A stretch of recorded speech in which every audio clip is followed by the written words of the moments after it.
IPL এর নিলামে কলকাতা মুস্তাফিজকে 9 কোটি রুপি দিয়ে কিনেছিল। আর এই ঘটনার পরে বাংলাদেশের যারা ক্রিকেট ফ্যান ছিল তারা বাংলাদেশের পক্ষ থেকে মুস্তাফিজের হয়ে কলকাতাকে সর্বোচ্চ সমর্থনটুকু দেখিয়েছিল। কিন্তু এই সমর্থনই যে দুই প্রতিবেশী দেশের ক্রিকেট ফ্যানদের দুই প্রান্তে আলাদা করে দিবে সেটা কে জানত।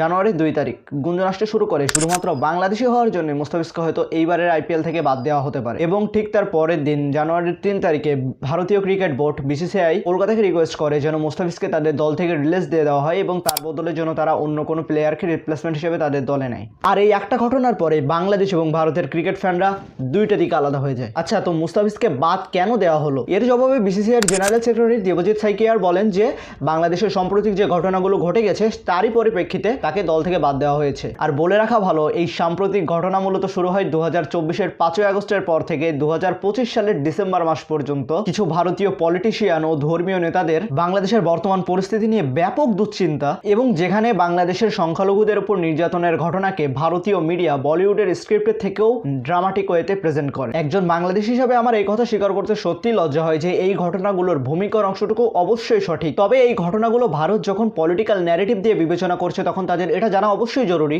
এই ঘটনাগুলোর 90% মূলত পলিটিক্যাল ব্যাকগ্রাউন্ডে থাকার কারণে ঘটছে এবং এই ঘটনার 90% হচ্ছে পুরোপুরি মিথ্যা। আর রাজনৈতিক কারণে আমাদের দেশের সবচেয়ে ভদ্র খেলোয়াড় মুস্তাফিজকে যখন ইন্ডিয়া দাদাগিরি দেখিয়ে বের করে দেয়, যেখানে নিরাপত্তা নাকি খুব বড় একটা ইস্যু তাদের ভাষায়, আর মুস্তাফিজকে বাদ দেওয়ার ঘটনার পরে তাদেরকে তাদের ভাষায় জবাব দেয় Bangladesh cricket board. Bangladesh is not going to play the upcoming টি20 world cup in India. Oh sorry, এখানে তাদের না, মূলত ইন্টারন্যাশনাল ক্রিকেট কাউন্সিলকে তারা এই সিদ্ধান্তটা জানায়। আর এই ঘটনার কারণ বিসিবি আইসিসিকে বলে তারাও ইন্ডিয়াতে খেলার জন্য সিকিউর ফিল করতেছে না। তাই যদি অন্য কোনো দেশে খেলার ব্যবস্থা আইসিসি করতে পারে তাহলে বাংলাদেশ খেলবে, আর না হলে তারা খেলবে না। আর বাংলাদেশের স্পোর্টস মিনিস্ট্রি থেকেও বিসিবির এই সিদ্ধান্তকে পূর্ণ সমর্থন করা হয়। আর এই ঘটনার পরে কি করলে বাংলাদেশ খেলার জন্য সিকিউর ফিল করবে এই নিয়ে আইসিসি একটা মিটিংয়ে বসে বিসিসিআইয়ের সাথে, এবং এই মিটিংয়ের পরে আইসিসি বিসিবিকে একটা মেলও করে যেখানে কিনা তারা তাদের সিকিউরিটি কনসার্নগুলো বিসিসিআইয়ের পক্ষ থেকে বাংলাদেশকে জানায়। যদিও এই মেইলটা প্রকাশ করে বাংলাদেশের স্পোর্টস মিনিস্ট্রির বর্তমান যিনি অ্যাডভাইজার আছেন তিনি।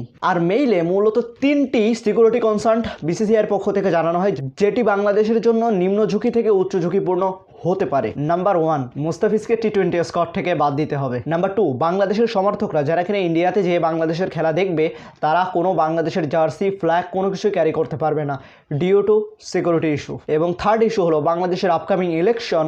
এই বাংলাদেশের টি20 ওয়ার্ল্ড কাপ যদি ইন্ডিয়ায় খেলতে চায় সেইখানে সমস্যার একটা বড় কারণ হতে পারে। মানে এই কনসার্নের ইস্যুগুলো বিসিসিআই মূলত আইসিসিকে বলেছে due to security issue for Bangladesh if they play in India. তো এটাকে আপনি কি বলবেন? এক কথায় পিক লেভেলের ড্রামা। বাট এত দাদাগিরির পরেও বিসিবি তাদের বোল্ড সিদ্ধান্তে এখনো টিকে আছে। যদি শ্রীলঙ্কায় ভেন্যু স্থানান্তর করা যায় তাহলে উই আর রেডি, আর যদি না হয় তাহলে থ্যাংক ইউ। দেখা হবে অন্য কোনো আইসিসি টুর্নামেন্টে, দেখা হবে পরবর্তী কোনো ভিডিওতে। সে পর্যন্ত সাইনিং অফ।